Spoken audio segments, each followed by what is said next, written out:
You've seen ancient scripts before, Egyptian hieroglyphs, cuneiform tablets. But what if I told you there's one ancient code no one has cracked? For over a century, scholars have stared at mysterious symbols on tiny seals and pottery. Yet the meaning, completely unknown. Let's dive into the mystery of the Indus script, the silent language of one of history's most advanced civilizations. Most people think of Egypt or Mesopotamia when they hear ancient civilization. But the Indus Valley civilization? It flourished just as early, around 2600 BCE. This civilization covered what's now Pakistan and northwest India. They built cities with perfectly planned grids and sophisticated drainage. Mohenjo-daro and Harappa had docks, standardized bricks, and even indoor plumbing. But unlike Egypt, they left behind no readable texts. Still, symbols began appearing as early as 4000 BCE, scratched onto pottery. By 2600 BCE, the full Indus script had taken form, about 400 to 500 signs. These signs appear on tiny soapstone seals, copper tools, pottery, and even weights.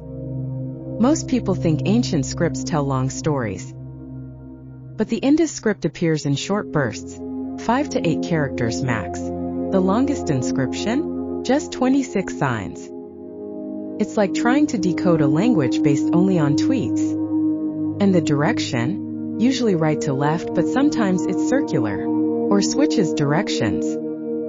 That inconsistency makes cracking the code even harder. Early archaeologists like John Marshall and Mortimer Wheeler cataloged the signs in the 1920s. But since then, decoding it has been like chasing shadows. One theory says it encodes a Dravidian language, the same root as Tamil today. Others suggest links to tribal tongues like Munda or Austroasiatic languages. But there's a catch: the civilization collapsed by 1900 BCE, and no known language descends directly from them. Indo-European languages like Sanskrit? They likely came later, which makes the Indus script even more isolated. Modern scientists have tried pattern recognition, statistical modeling, and AI. They found that some signs repeat often, like the or of in English. But without a bilingual Rosetta Stone, it's still guesswork. Imagine trying to learn English if all you had were logos and hashtags. And it gets even trickier. Over 100 regional sign variants exist. Were these dialects? Different writing styles? A whole family of languages? No one knows. So why should we care if this code is cracked? Because the Indus people weren't just farmers or traders.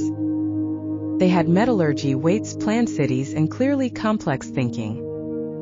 But we only see them through broken bricks and architecture.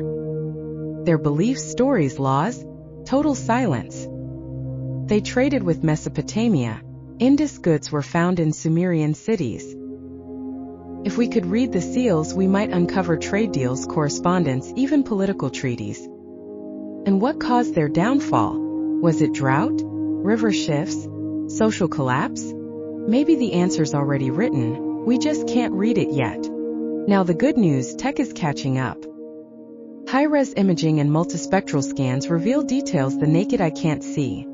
Machine learning tools are finding symbol sequences with promising structure.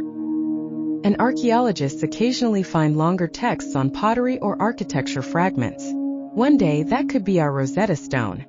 Underwater digs near Dvarka might even turn up submerged Harappan sites. Meanwhile, global collaboration is growing. Indian experts working with international AI teams, linguists, coders, all chasing the same goal: a breakthrough in one of archaeology's biggest cold cases. Crack the Indus script and we don't just gain a language, we recover a lost voice. We learn how they governed, what they believed, maybe even what they dreamed.